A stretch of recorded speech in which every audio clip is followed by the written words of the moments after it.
10. Troubleshooting stem cell therapy. In 2007, scientists learned how to reprogram skin cells into stem cells, without cloning or destroying embryos. It seemed too good to be true, and it was. The tissues grown from those cells had a nasty tendency to become cancerous, which made them useless for regenerative medicine, the science of building and fixing body parts. In 2008, several research groups figured out what was going wrong and solved the problem. Researchers had used an adenovirus to slip 4 genes into each cell, but the microbe was causing lots of collateral damage. By switching to a different kind of virus, scientists at the Whitehead Institute and Massachusetts General Hospital were able to make the procedure safe. 9. Turning water into fuel. Companies like Nanosolar and Cylinder slashed the cost of solar energy, but scientists are still looking for a clean way to store all that juice. Daniel Nocera of MIT has an elegant solution. Use electricity to break water into hydrogen and oxygen, store it in separate tanks, then recombine the gases in a fuel cell when you need power. Anyone can do this. Just hook a 9-volt battery to electrodes and dunk them into a jar of water. The problem is that it takes a lot of energy to do this. If you want to fill tanks with those gases, and use them to run a fuel cell, you'll need to do it very efficiently. Nocera, and his team at MIT, found a catalyst that makes the task of splitting H2O remarkably easy. It could store the energy harvested by solar cells and wind farms. 8.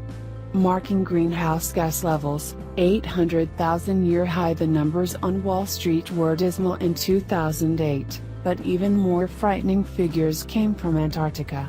When scientists traveled to the frozen continent and analyzed ancient pockets of air trapped deep in the ice, they learned that our atmosphere has 28% more carbon dioxide now than at any other time in the past 800,000 years. Thomas Stocker of the University of Bern provided some of the most compelling evidence to date that we are irreversibly warming our planet. He showed that the rise and fall of CO2 concentrations in the atmosphere matched the melting and thawing of the polar ice caps, and identified a period in which the greenhouse gas was at an all-time low. Another team, led by Jerome Chapelas of Joseph Fourier University in Grenoble, drew the same conclusions by measuring methane levels in ice core. They remarked that another greenhouse gas, CH4, has not risen above 800 parts per billion in the past 650 millennia, and currently it is at over twice that level. 7. Building loudspeakers from carbon nanotubes. Scientists have been tinkering with carbon nanotubes for decades, and this year the work has paid off. Chinese scientists have used the nanotubes to make transparent audio speakers and sheets of paper stronger than steel. The speakers work by a thermoacoustic effect. They vibrate and make noise when heated by an electrical current. The scientists demonstrated in YouTube videos that their prototype could blast a scratchy but understandable version of the Moldovan pop song Dragoste Dinte while it was taped to the side of a waving flag. Another team at Florida State University made paper that is far lighter and stronger than steel by pressing sheets of carbon nanotubes together. Those composite materials, developed by Ben Wang and his team, could make aircraft parts and body armor. In a perfect sheet of the material, all of the carbon nanotubes should be pointing in the same direction. Wang figured out how to align the tiny cylinders with magnetic fields. Thanks to that discovery, and other advances, Buckeye paper could be on the market within a year. 6.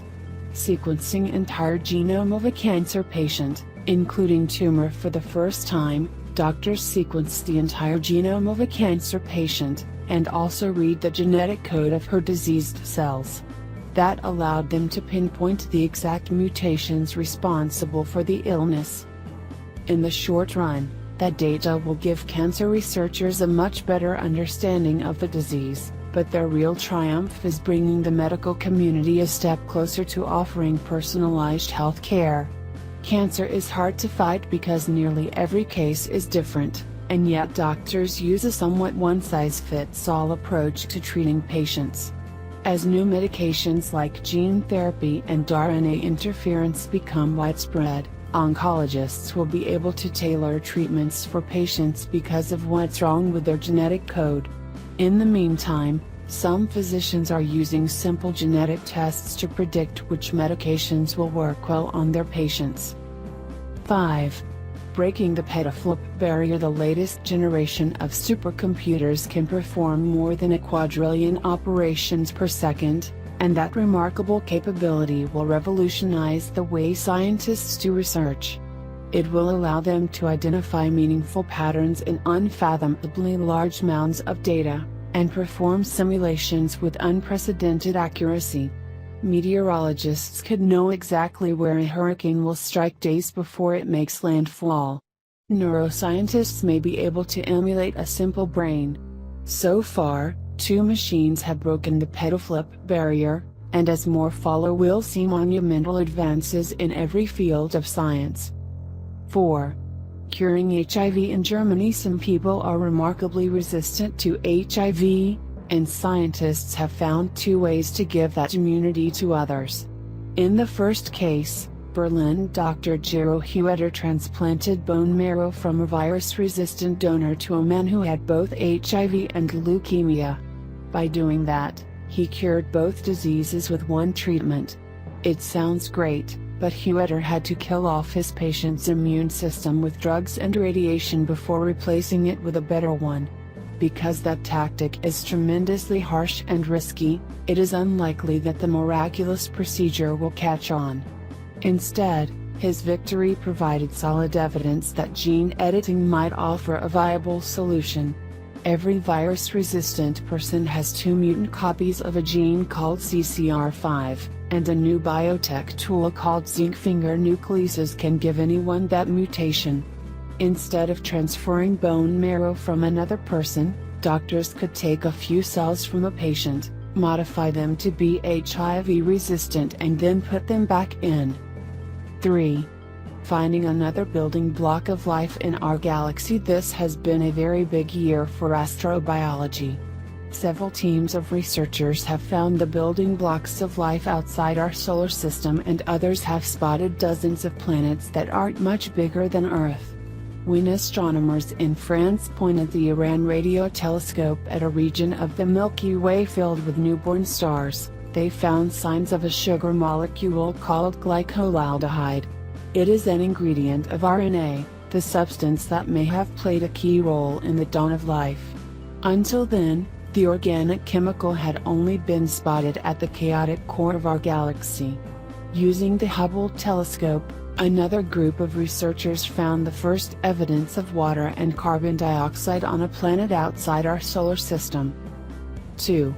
Growing a new organ from a patient's own stem cells. Thanks to stem cell research, people with failing organs may not need to wait for a donor or take harsh medications that prevent their immune systems from rejecting transplanted tissue.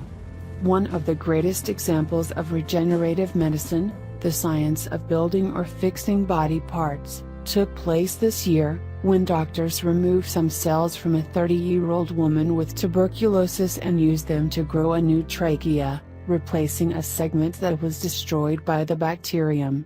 They took stem cells from her bone marrow, layered them onto a decellularized trachea from a deceased donor, and surgically implanted it in the woman. 4 months later, Claudia Castillo could breathe well and showed no signs of the side effects that patients have when they receive an organ from someone else. 1. Finding ice on Mars. After a 7-month journey through space, the Phoenix lander touched down on Martian soil, and soon after discovered ice. On May 31st, 2 days after the lander's robotic arm went to work, its camera caught a glimpse of something shiny under the craft. Lead researcher Peter Smith speculated that the landing rockets had blown a thin layer of soil away, exposing buried ice.